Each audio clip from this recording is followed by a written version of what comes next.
This is the Fantasy Football Unlimited podcast with your host, Kevin Murray. Welcome to the Fantasy Football Unlimited podcast. On this episode, we have an extremely accomplished guest from the fantasy sports industry. You can find him these days at the Sports Affiliation. It's FSWA Hall of Famer Greg Kellogg. Welcome to the show, Greg. Thanks, Kevin.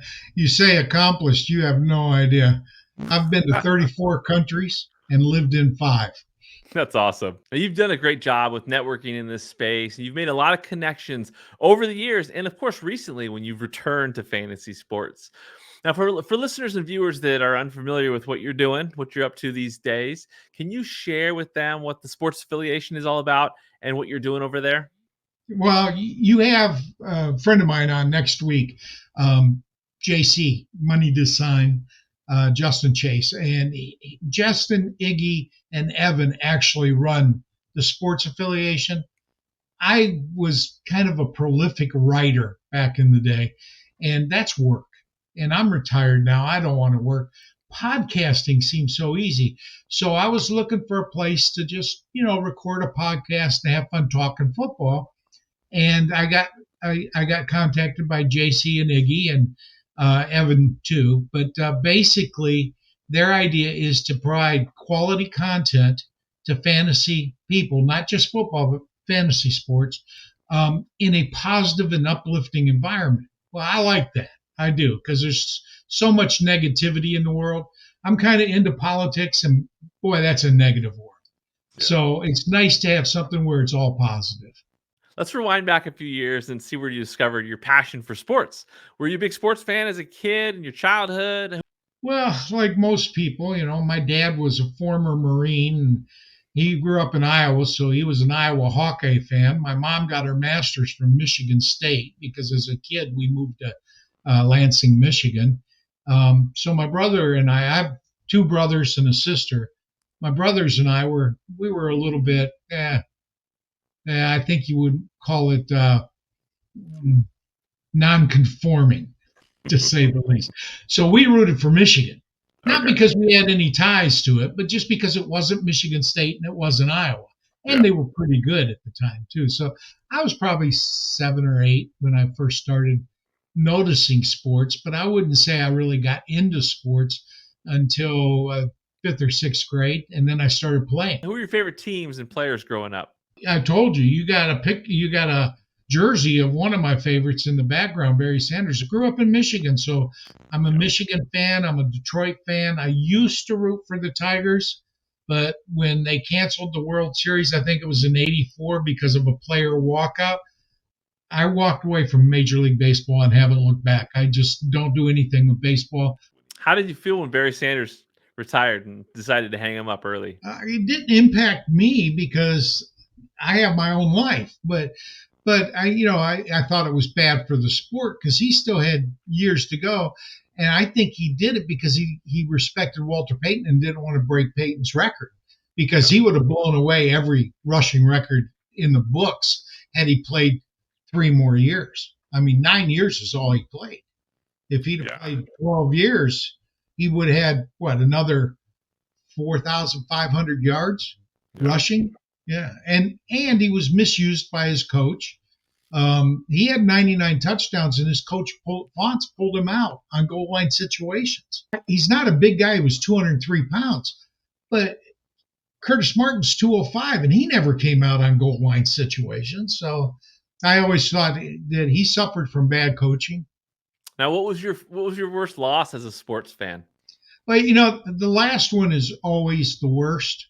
So I'm going to go back to last year's NFC Championship game because Detroit had that game and then gave it away in the second half. So, but you got to remember, this isn't my life. This is the sports is something I enjoy, but I don't live and die by what the teams do. Michigan beating Ohio State 3 years in a row. I love that. I just love that. But when this year, they're in a down cycle, and sports ebbs and flows. There's very few teams that can do what the Yankees did over the years. So I don't get too high or too low when the team wins or loses, and I really don't remember a lot of bad situations. So, What's your favorite all-time moment as a sports fan? well, I was 12 years old and it left a lasting memory. The Tigers 68 championship, world championship. And then I think it was 84. They started off something like 36-4 in the first 40 games. That was pretty amazing to me that any team could dominate that much. And then they ended up winning the title that year. I'm not sure if it was 84. You check that, but and then the players walked out and canceled the World Series. Well, the players walked out. The owners canceled the rest of the season. So I blame both of them. But bottom line is they all put money ahead of the game, and so I'll do basketball, I'll do football, and I'll do college sports. So when did you discover fantasy sports for the first time? Well, I had heard of fantasy baseball, but I'd already given up baseball, so I had no interest. I was in the last year of my Army career. I was in the Army 10 years. I was stationed at Fort Meade, Maryland. I don't know if you know about Fort Meade, but it's known as the Puzzle Palace. It's where the National Security Agency is. And I was a Russian linguist in the Army with the top secret clearance. And some guy, true story, I don't remember who came up to me, but a friend asked me if I'd ever heard of fantasy football and if I'd like to try it. And so I said, sure, I'll try it. And I think instinctively I knew that to be good at it, you had to choose the best players. So that means you can't just choose players from your team. Back then, people didn't think that way. They just wanted their favorite players. And it might be one or two from other teams, but mainly it was their favorite team. And I was going everywhere to get players. And so I ended up winning that first league. But I mean, who knew? I had no idea, but it kind of left an impression. I can't tell you a single name of a person that was in that league with me, and I can't tell you who invited me, but I do remember that it was 1986. It was the first league I was in, and I won it. That's why I stayed in it, because it was interesting. It was competition without getting sore. There was no pain involved. That's great. When I retired from fantasy sports in 2016. I was getting ready to retire and I wanted to go overseas. So my wife and I took trips out of country to visit overseas locations to see. The goal was 1 year here, 1 year there, 1 year there, and then back home. 1 year here, just travel. We like to travel. Yeah. And so right now, I think because Bob Lung put me into the King's Classic, both snake and auction, and I'm sucking in it. But I didn't realize it was a 14-team league to begin with, and that changes the way you draft. And it's competitive because it's all superstars in the industry. So, but I love competing against the best, so I'm enjoying that. But I would say I'm probably in 8 managed leagues this year. And at my peak, I was in 36. And that's too many. What do you love most about fantasy football? And what was it that hooked you initially? For me, it's the competition is the fun, the camaraderie ship. Do you have one league that you consider to be like your primary league, the one that means the most to you? I'm not in it right now. But yes, for those that don't know, Joe Bryant and I got into writing about the same time. And back then, there was really no big internet presence. There weren't a bunch of websites and things like that. There was a thing called the forums. Well, not forums. Rec.sport.football.fantasy. It was a news group, basically.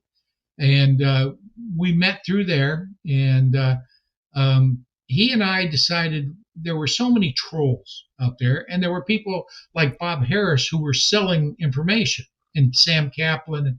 And the trolls would just slam the pros regardless of whether the advice was good or not. So they were just trolling. So Joe and I came up with the idea to create a 12-team league with 4 teams that were pros, 4 teams that we felt were experts but were not pros. Joe and I were part of the non-pro experts. There was no football guys. I had not really started writing. We were just guys that liked the hobby and thought we were fairly knowledgeable. And then we got 4 trolls. And it's amazing that when you're in a league with people, you tend not to troll them as much, even if you're normally, you may tease them, you may razz them, but you don't go out publicly and troll them. And so it turned out it's called FanX. It was the Fantasy Experts League. And I can't tell you the year it started, but I was in it until 2016. And then when I knew that I was retiring, um, I knew that if I watched football, I'd want to play. And so I didn't even watch the NFL for 5 years. I watched college football, but I did not watch the NFL for 5 years. So when I came back, it was tough. But FanX would be it. And anybody that wants to know more of the history, reach out to Joe Bryant. He's still running Football Guys, one of the best sites on the internet. When I met Joe, he was a boat builder. I mean, he had his family's boat business in Tennessee. So, he wasn't a fantasy guy. The only fantasy guy I knew from those days was Bob Harris, John Hansen, Steve Cohen, guys like that. There are guys that have been doing this for a long time, and they all help you. True story. I would get on the phone with Bob Harris. I'd work a 60-hour work week doing computer work, and then I'd spend 40 to 60 hours on fantasy football. I'm amazed that my wife hasn't left me. But I would get on the phone with Bob Harris, and we would talk till 2 or 3 in the morning. I was on East Coast time, so for him it was midnight because he was in Arizona, I think, New Mexico. Bob Harris and I did probably the first fantasy football podcast ever. And the way he would do it is Bob would shoot me a list of responses and say, ask a question that will get this response. And I'd record me asking the question, send it back to him, and then he'd cut and paste it all together into a podcast. The world's different now. Now we get on StreamYard and we can talk to each other and see each other. And body language, everything's different. But back then, Bob Harris was an innovator, man. He was. How much of the relationships and friendships you've made in fantasy and the fantasy community meant to you over the years? Bob Harris will be my friend for life. I mean, he did not have to three in the morning on the phone 3 nights a week. Okay. This is a guy that taught me everything, and he didn't ask for a thing in return ever. And that's, if you have a question, you can ask me. I'll tell you, I don't know your league as well as you do. I'll give you my best answer. Might be right, might be wrong. I'm not going to lose sleep over it, because what I tell you, get as many opinions as you can and then make your own decision. What are your favorite experiences playing fantasy football over the years? I never did it for money, Kevin. It was always passion. I wanted to grow the hobby. That was one of my goals. But I never did it for money, so I never felt pressure. It was all fun. What are your favorite stories from the early days of fantasy sports and when you first kind of got into the industry? I don't know if you know Jim Lenz and Jim Serra, but they ran a site called Fantasy Insights. I'm not sure it's even still around, but they put on conventions in Vegas. And FanX actually went to Vegas and did a live draft there. That was where have you heard of the FanX analysis draft? All the experts make their picks and then give you a 1 or 2 line analysis of why they selected that player there. And we did that in Vegas. Now, I would love for Bob to have an experts analysis draft in Canton, but I mean, Bob's cool. I mean, I like Bob and Pam. They're great people. And I actually met his daughter last year at the expo. So, yeah. Who's your biggest rival in fantasy sports? I don't have rivals, man. I mean, I've been around too long. Now, since I don't play for money, I always liked beating Bob Harris because he taught me everything there is to know about fantasy and then some. Taught me to think for myself, not to just get as many opinions as you want, but then make your own decision because you know your league and your team better than they will ever. So Bob Harris is somebody I always liked to play against. But I would say now, Tipp Major is my co-host on my show. And we were there's this new software out that allows you to play players from bygone eras with current players. We got in a bunch of those leagues, and I beat him in every one, so I tease him about that. But it's because I'm old. I know the old players. I'm 30 years older than. What are your favorite league settings and formats? Well, for me, I'm not a big fan. I'm in some, but I'm not a big fan of Superflex because you're artificially creating a shortage at a position. And I don't like little leagues. I don't like 8-team leagues. I don't think I'm in any 10-team leagues. Generally, I like a 12-team league because I think it's good size. Um, if you want to create a shortage at quarterback, go to a 16-team league because you can have 4 divisions of 4 teams each, and there's a lot you can do with it. So I like PPR. I think that balances your running backs out because if it's not PPR, running backs tend to dominate. And back in the day, that's why stud running back. Everybody went heavy running back. Um, but I would say PPR 12 team, non super flex. I used to like IDP, but I'm just not good at it because I took 5 years off, so I don't know the players. So I'll stick with the team defenses and the kicker and the standard.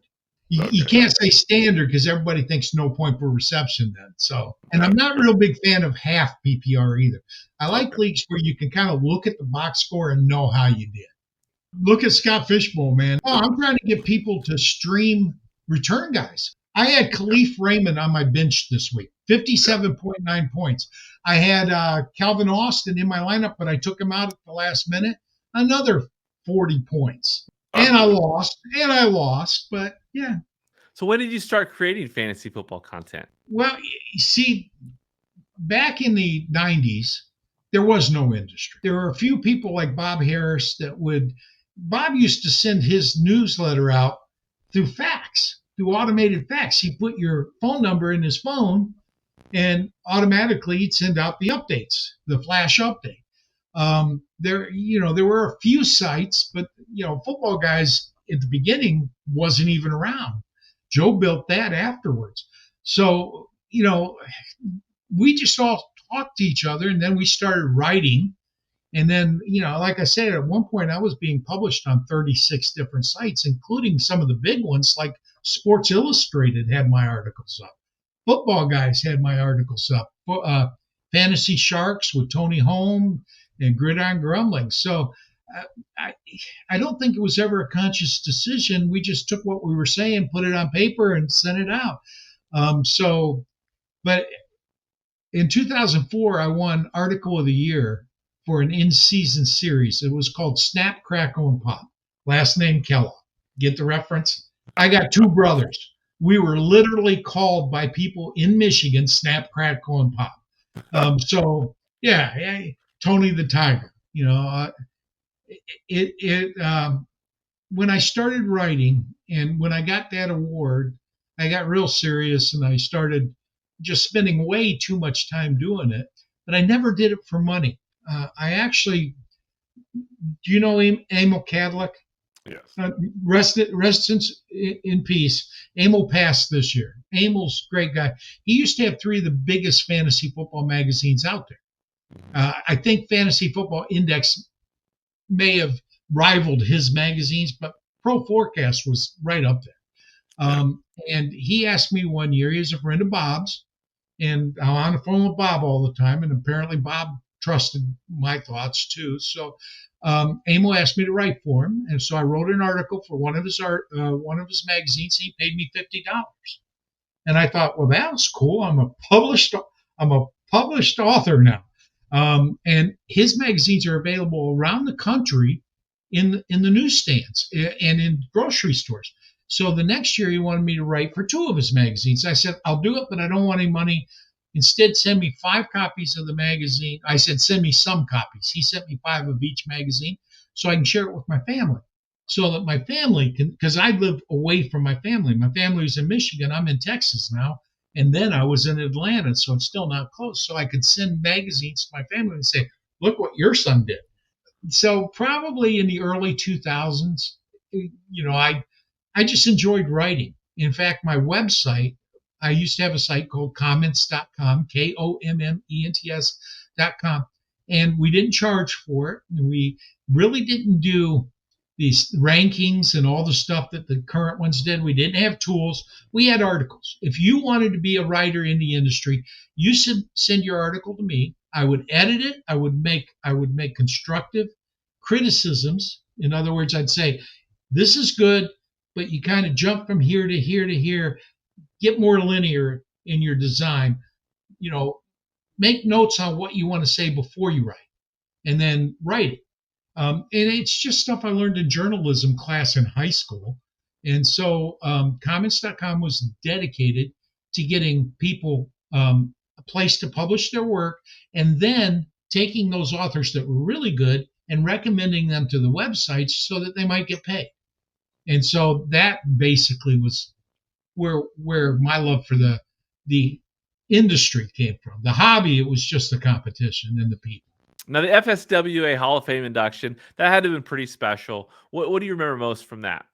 Amazing. I didn't expect it. Bob Harris didn't go in the first one, and I always thought he should have, because he was an industry leader when I was just getting into it.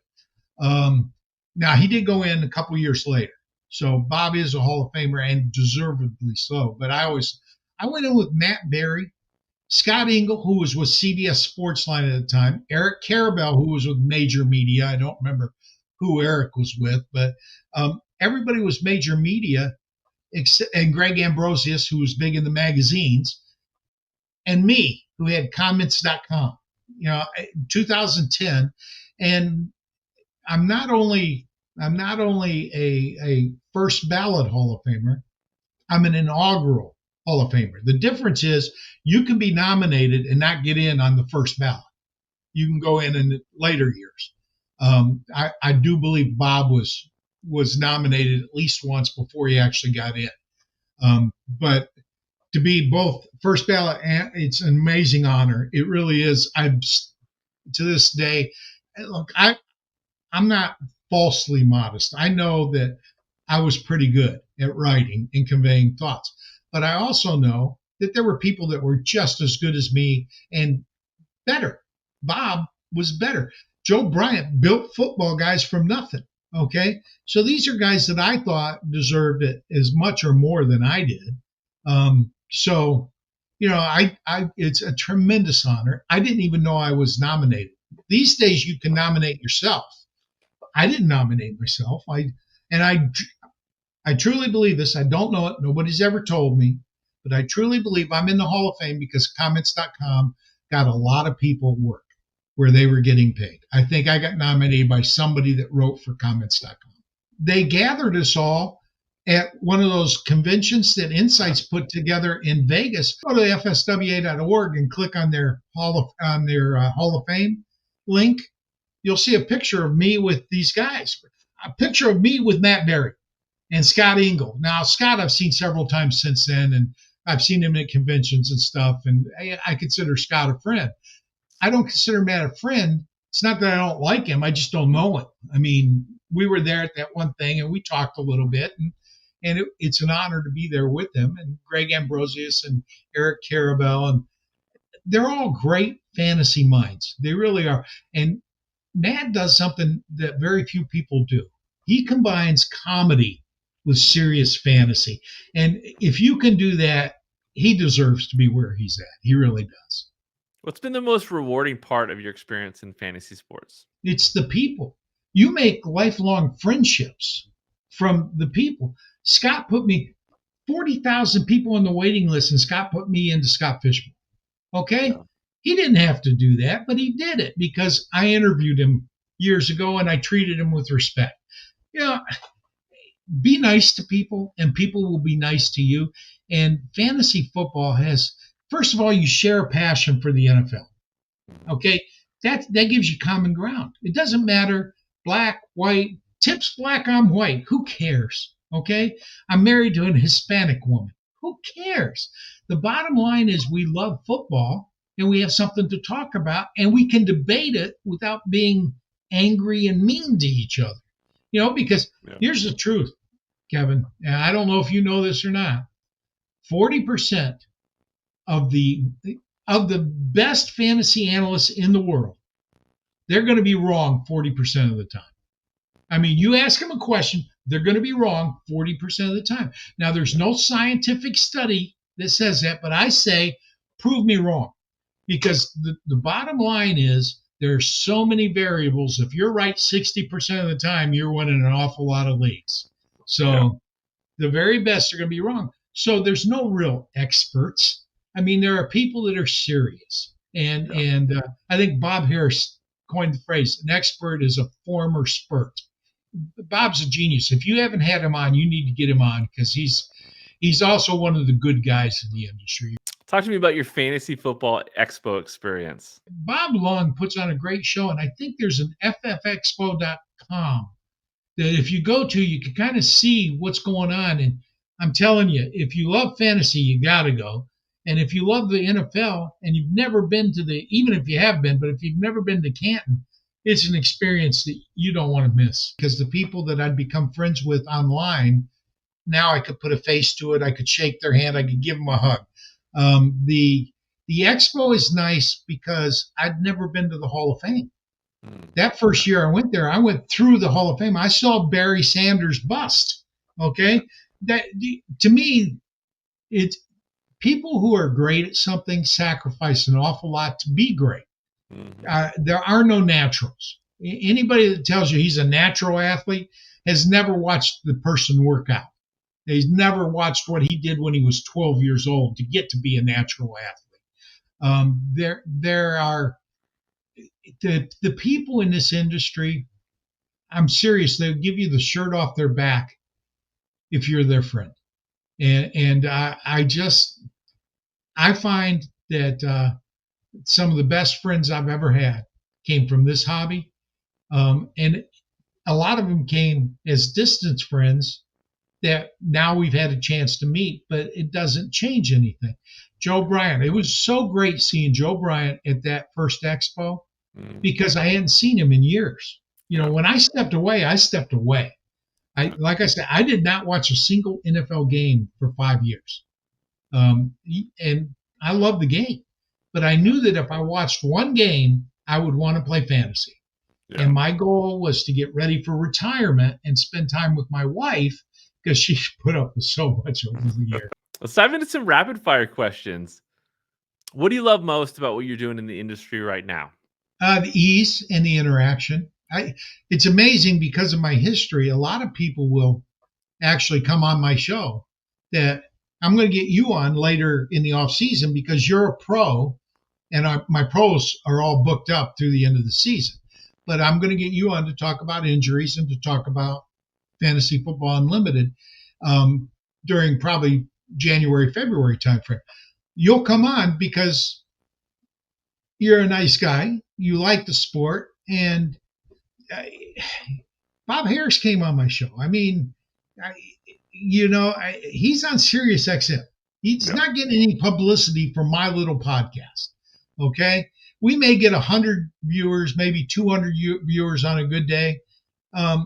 He's getting literally millions of people on Sirius. So, and the people here, Kevin, they're excellent. They just are excellent people. Name one person that you'd love to watch a football game with just to hear their perspective on the game. Barry. And I'd love to talk to him about fantasy and what his thoughts are on fantasy. Because a player's thoughts are different. There are players that play fantasy, but a player's perspective is NFL based, not fantasy based. Like, I'll give you an example. On my show, every week, we pick 4 players. We have Tipp, myself, a pro, and a Joe. And we each pick one player that's top 12 at their position. And we say, sit him this week. So we're picking studs to sit. My player this week was Jaden Daniels. He was top 12 quarterback. And I said, sit him. I said, he may not play, but he's questionable. We can't choose anybody that's doubtful or out. But he was questionable, and 70% of questionable players actually play. And he did. He throws a freaking Hail Mary at the end of the game that takes him to number 11 quarterback. If he doesn't make that, he's outside, and my call is spot on because I said Chicago's defense is pretty good. Yeah. What I didn't expect was Caleb Williams to crap the bed and not have any offense to even limit him more. But that kid's special. That Jaden Daniels, I'm going to have to look at him next year. What are your favorite hobbies and activities outside of sports? Oh, travel. I fish. I enjoy fishing, but I haven't done it since I retired in 2019. So I've been to 34 countries, like I told you. I've lived in 5. I've been to 44 states. I've lived in 10. My wife and I love to travel. When my lease is up, I'm in an apartment because I don't want to own a home right now. Well, when my lease is up, we're going to the Philippines for 3 to 4 months, and we're going to spend a month on different islands. There's 7,000 islands in the Philippines, so we're gonna go spend. The Filipino people are the friendliest people I've ever seen in the world, and I've been around the world. Okay, and they speak English because they teach it in their schools. But I grew up in the 50s and 60s. And you walk down the street of any city and say hello, people would say hello back. Now they look at you, you're like, are you crazy? You don't know me. And I miss those old friendly days. Well, they've got them in the Philippines. So we're going to go back and we're going to spend some months there visiting and traveling. And they have the bluest water, the ocean. Oh, just go on YouTube and search Philippines. And I don't care who the podcaster is. There's a guy named Critter Hunter and Finn Snow that do diving in the Philippines, so you can see. Oh, it's amazing. Do you have a bucket list travel destination? Bucket list. I'd still like to go to Greece. I haven't been to Greece. Okay. I've been to most of Europe. I kind of like to go to Russia, simply because I was a Russian linguist, and it'd be nice to actually go there. But because I once held a top secret clearance, I'm not sure I could ever get cleared by the U.S. to go. I might be able to. It's been years, but I kind of like to go to Russia just because my Russian instructor for the Army was a Russian citizen. So I think people are the same everywhere. It's the governments that screw everything up. What's the best vacation you've ever been on? You've obviously been around the world a bunch. Thailand was great. I liked Scotland. Do you know who William Wallace is? Braveheart, the movie Braveheart. Yeah. That was actually based on a true story. I know they fictionalized a lot of it, but there was a William Wallace. He was probably 5'10". I mean, because they were short back then. He did have a two-handed sword, and his two-handed sword is over 6 foot long, and it's stored in a glass case in Stirling Castle in Scotland. Go to Stirling, Scotland, and you can see William Wallace's sword. That was cool. What's your all-time favorite TV show? That's a hard one because I watch so much TV, and I'm thinking currently, my wife and I really like this new show called High Potential. But we've liked Eli Stone. We kind of like the intellectual mystery type things. Okay. So there've been a lot. I liked MASH when it was out, but there's just so many. Because American Bandstand, I always liked that because it had music. But right now, if you haven't seen it, find High Potential because it's a cleaning lady who's a genius and helps solve crimes for the police department. What's your all-time favorite movie? Again, I used to go to 2 and 3 movies a week before COVID. There's just not that many good movies being produced right now. So if I go to one a month, it's that. But you'll hear it later. I like mysteries. I'm a Trekkie, so I think the Star Wars trilogy is good. But what I wrote down on my answer to you was the Lord of the Rings trilogy, not a movie, but a series, because I loved the books. I read the books first. Yeah. So, and I thought the people that did that movie did a great job of adhering to the books. What's your all-time favorite sports movie? One of my favorite movies of all time, Kevin Costner, Field of Dreams. I just like the story. It ties in God and futurism and baseball. And I regret walking away from baseball, but I just felt compelled. Yeah. And I haven't gone back and I won't go back, but I love Field of Dreams. I thought Kevin Costner did a great job in that movie. Who's your favorite artist, band, musician? Oh, God. I told you I've lived a blessed life. I've been to a lot of concerts. I saw Led Zeppelin live 3 months before Bonham died in Munich, Germany. I was in Germany. I had tickets to Rush the next week, and they canceled. So I didn't see Rush. I'm a rock and roller. I mean, how can you not love the Beatles and Stones and all those? So Um, I think the most talented group of musicians that I've ever seen was Queen. Yeah. What they did musically is just amazing. Today's musician, we went to an acoustic concert in Corpus Christi, and the gentleman who did it still amazes me with his wordsmith capabilities. Mr. A to Z, Jason Mraz. What's the best part of living in Texas? No income tax. Yeah. Yeah, I'm retired, so I'm on fixed income, but people don't know this. When you retire, you get Social Security, and I also withdraw from my 401k because I did pretty well on that, and I like to live a higher standard of living than a lower standard of living. And Uncle Sam wants to take money that you know that yeah, Social Security was a tax. They took my money from my salary to fund my Social Security, and they didn't invest it. They duplicated my matches, but they matched my input, but there was no growth in it ever. So Texas has warm weather. I prefer warm weather to cold weather. We're on the coast, but I don't fish anymore. If I was in Corpus, I'd love the fishing in the Corpus area. But people are friendly here, okay? But it's the weather and the lack of income tax. There's 9 states in the U.S. that don't charge income tax. Florida was one. Florida was one. We were going to go to Florida, but it's way expensive in Florida compared to Texas. And the rest are in the Midwest and Northeast. And What are you most grateful for at this time? my wife, I met Janie when she was 14. I was 17. I was a senior in high school. She was a freshman. And we dated. Mexican girl, hair down to the middle, to her small of her back, long black hair, brown eyes, cute. We had study hall together. Okay. She hates this story, by the way. We had study hall right after lunch, and it's in the cafeteria.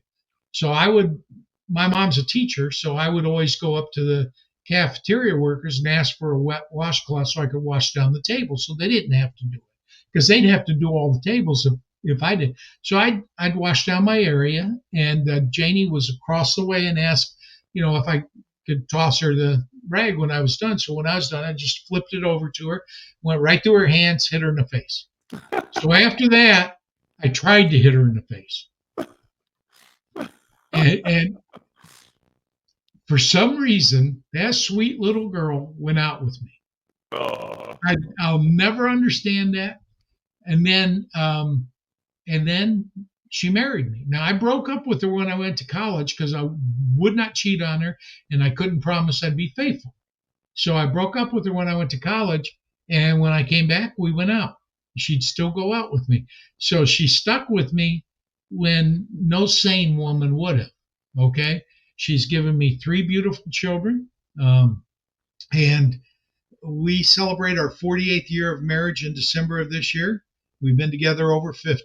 So far and away, God bless me with the perfect mate. As for actual football, what is your current Super Bowl prediction? Who do you got? Oh, I've already told you. Kansas City's going to lose in the Super Bowl to the Detroit Lions. Our third segment on our podcast is Put Me in Coach. It's basically, we call studs anybody that's top 12 at their position. That's a stud. You can say a named athlete is a stud. You could call Patrick Mahomes a stud. He's 21st in the quarterback rankings. He is not a stud this year. Okay. Yeah. Our sleepers are anybody that's not top 12 quarterback or tight end or top 24 running back or wide receiver. I'm going a 1-2-2-1 lineup. And so for our Put Me in Coach, they have to be outside the top. He's 21. Patrick Mahomes is my Put Me in Coach segment this week because he's playing the team that gives up the most fantasy points to quarterbacks. And I think the second week that he's got DeAndre Hopkins is the charm. And I love both tight ends. I think Noah Gray is very good. And I think Travis Kelce is still top of the heap, even though he hasn't played like it this year. Yeah. But I got to tell you, I think that Kansas City is a good team. And Yeah. what people don't realize is they have a very good defense. Who do you think is going to be considered the fantasy football MVP at the end of the season? Boy, that's really hard. I mean, I think it could be somebody like Lamar Jackson who combines the rushing yards and the receiving yards. He doesn't run as much as he used to, but he's more. I differentiate between running quarterbacks and quarterbacks who can run. Josh Allen has always been a quarterback who can run. Yeah. Okay, he's first and foremost. He'll run to extend plays and then take off if nothing comes open. Until last year, Lamar Jackson was a running quarterback. He was a guy that when he decided to run, he was gone. He didn't look up the field. Once he decided to run, there was no passing. Last year, he showed the capability to run to extend plays, and he's getting even better at it. So I think he could be it. I really, really like some of the running backs this year because running backs aren't being drafted as high as they used to. But it's going to depend on how week 9 is the midpoint of the season. People don't realize that, but there's 8 weeks before week 9 and there's 8 weeks after week 9 in terms of the football season. So I think we should have a good handle on it, but because of all the injuries, we really don't know. I think Christian McCaffrey, if he comes back in a couple of weeks, could be a league winner, but is he MVP? No, I don't think so. I think that's got to go to a guy that's just tearing it up, and I don't think it's going to be a tight end this year. So I think it could be Lamar.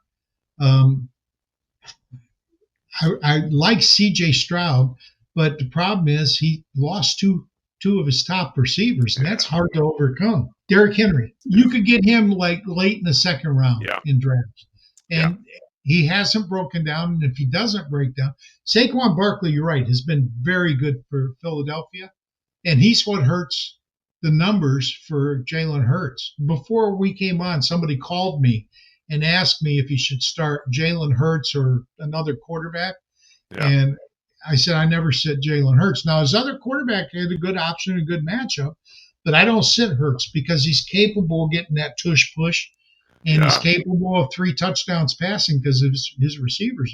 And Goddard's supposed to be back this week. So you got Goddard, AJ, and Devonta. That's pretty good.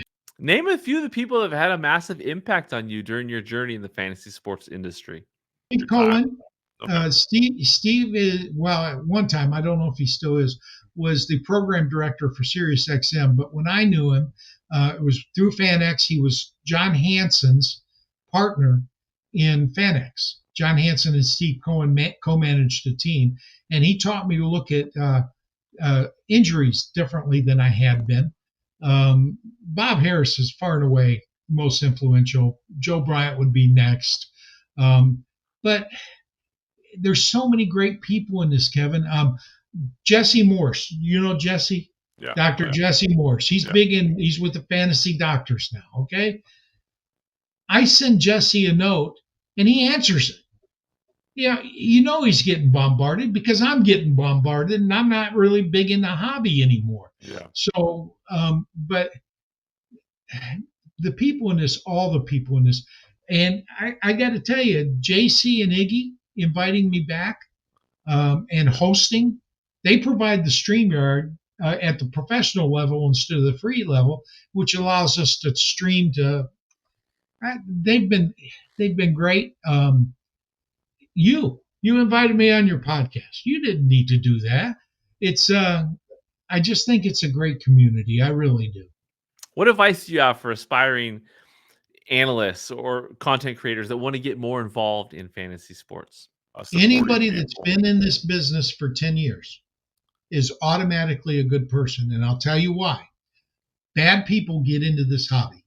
People who will steal your money, people who will cheat you, people who will lie to you. They get in.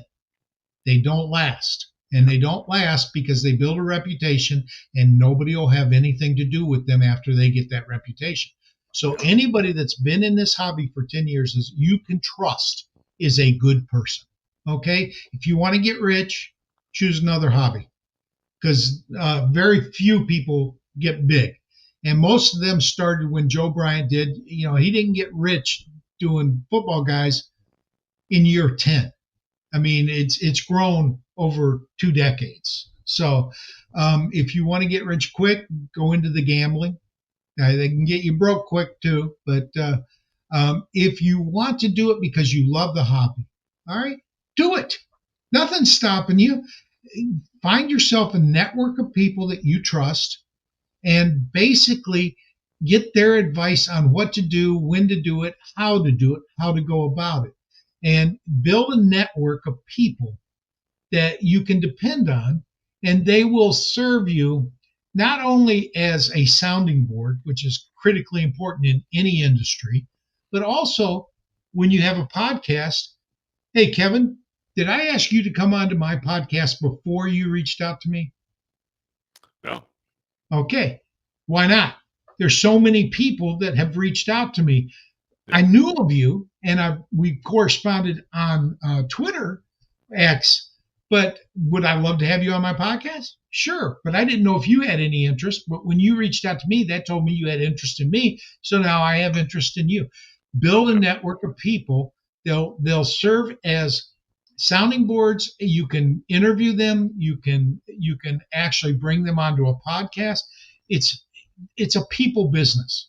Yeah. So expand your network. That's the best advice I can give anybody. And that goes for any industry. It's critical in every industry, but people think for some reason fantasy is different. Tell the listeners where they can find you. You can find me at Gregory L. Kellogg. Gregory, Gregory, L as in Lloyd, Kellogg, Kellogg, on X. And our podcast, we do a question and answer Thursdays at 4 p.m. Central. Tipp and I do that. If you have a question you want answered, send it to me or Tipp over Twitter. We'll get it on the air. And we're working with JC and Iggy to figure out how to do a live show. And then our Thursday night is live. You can find us on Twitter, or you can find us on YouTube, and I think we're on a couple of the other podcast platforms, but I don't know. I go to YouTube is where I send people to, and it's Thursday night at 7 p.m. Eastern time. So we're at 5 p.m. Eastern time for our Q&A, and we're at 7 p.m. Eastern time. You want to know what studs to sit? Tune in Thursday night. We'll tell you. Thank you so much for joining me on this episode, Greg. It was an absolute pleasure to have you on here, and I can't wait to see what's next for you in 2024 and beyond. And hopefully you get to see you at the Expo in 2025. Thank you for listening to the Fantasy Football Unlimited podcast. Until next time, be sure to follow and subscribe to all of FFU's social media accounts for daily content.